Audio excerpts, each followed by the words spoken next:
Hateful Eight is about Kurt Russell, a bounty hunter, handing in a bounty. Jennifer Jason Leigh as his bounty. Yes, and he picks up Samuel L. Jackson, another bounty hunter, and Walter Goggins, which is the new sheriff of the town, Red Rock, which is their destination.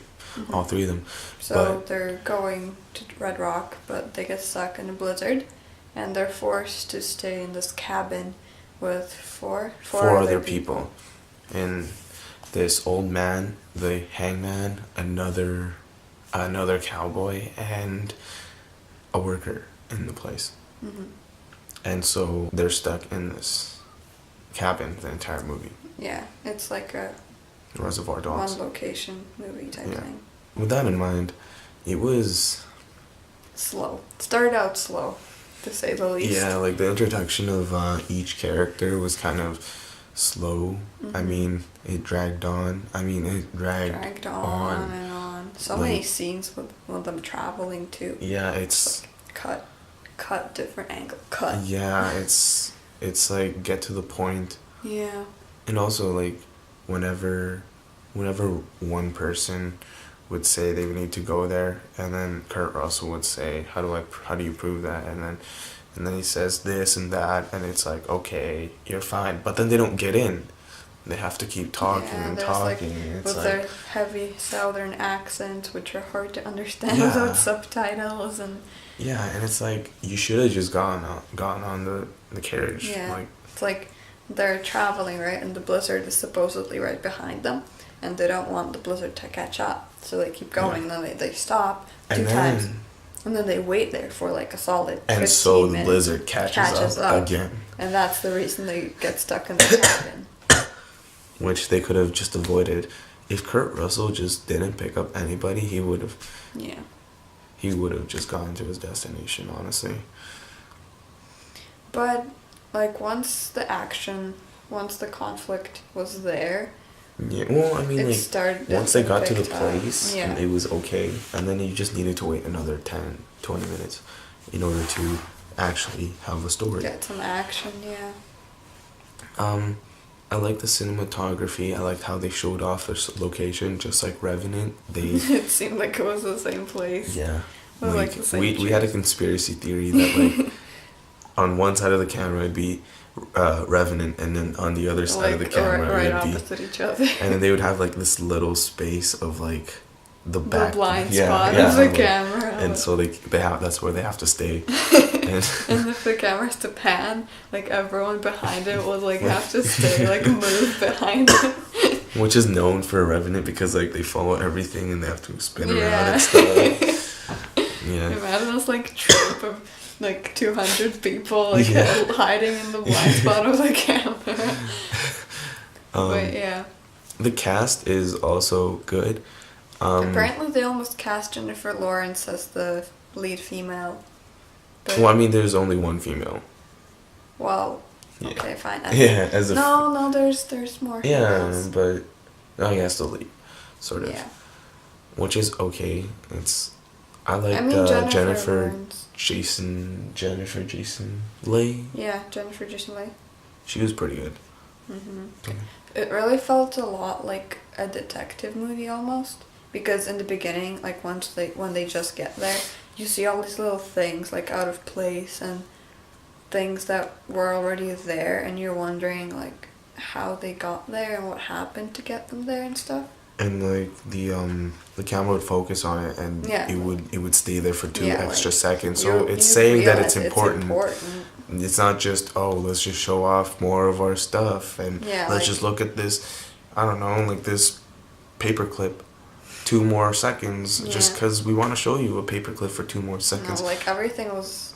Like you really needed to pay attention, and you needed to backtrack and be like, that's what happened back there. So that means this happened, and it adds up, and it's, the way that Samuel Jackson tore it up, it was on point. Yeah. But it felt very satisfying. Like, I like it when movies make it like a circle. Okay, literally a circle.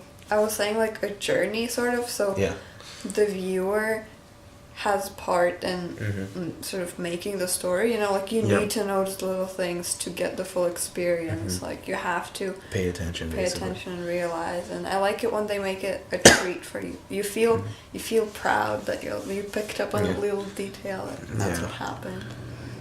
I mean, that's the good part, but the bad part was it kind of felt like a Django Unchained sequel. Yeah. That's what it felt like, exactly like Django.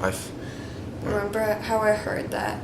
Oh yeah, it is. Yeah, it is based off of like some part of Django. Like it was supposed to be in Django, but they had to cut it because it was too much. It's gonna be like a 4-hour movie if it was in there. And so they took this like cut, and Quentin Tarantino wrote an entire 3-hour movie off of it. Maybe that's why it felt like such a drag at first. Yeah. Because like it was just a little part, and it just they had to like pan it out and just. The action was all like in the second half, so they had to fill up the first half with something. It's like The Hobbit. Basically. 1 book into 3 movies. Yeah. It has so many similarities with Django, that was my problem. And it was basically Django Unchained and Reservoir Dogs put together. Pulp Fiction, kind of. Well, not really. It's like when Pulp Fiction and Reservoir Dogs, their connections, it's like Django Unchained and Hateful Eight, you know, and their connections. Yeah. So basically, what I'm saying is that it's referring. Well, kind of like, yeah, it is. With Samuel L. Jackson just being what he is usually, like that. The beard and the, About the Tim Roth character, he was like short, witty, like sassy, smart little. Tim Roth. Yeah. Little guy with like gray hair and like a stylish coat. Basically Dr. King Schultz. I feel. I mean, there are some characters that are very similar to in Django. Not surprising. For example, it was Calvin, which was Kurt Russell, Django, which was Samuel L. Jackson's character, Tim Roth, which is Christoph Waltz, the sheriff with like Samuel L. Jackson in Django, the servant. So it was just too similar. I feel like I understand that he tried really hard to cast some other people, but if he cast like weird people, like people he has never worked with, that would have been way more interesting.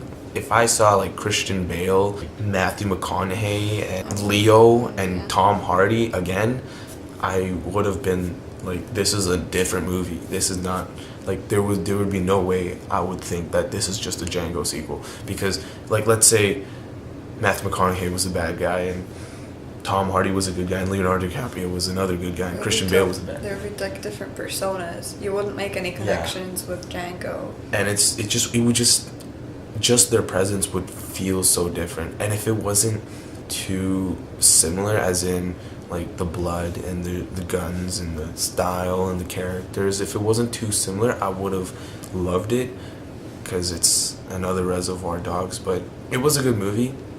Story-wise, it felt like a Batman game. That's what it felt like.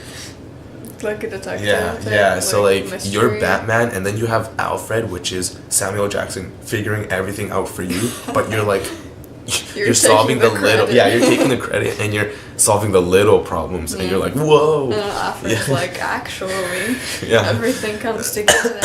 Yeah, you would have not known unless Samuel Jackson was there, and he was there for you. So it took a lot of different twists and turns. So like if you watch it, give it a chance. Like don't give up on it after the first like part. And don't skip anything. It got boring, but it would have been like a 6.7, but then it picked itself up, and it just got better and better. But then it like whenever it got better, it was too short. True. Yeah. It fell short on the good parts, and it felt too long on the bad parts. That's about it. Just unfortunate writing, I think, and like timing of it all. But an idea, like it could have been.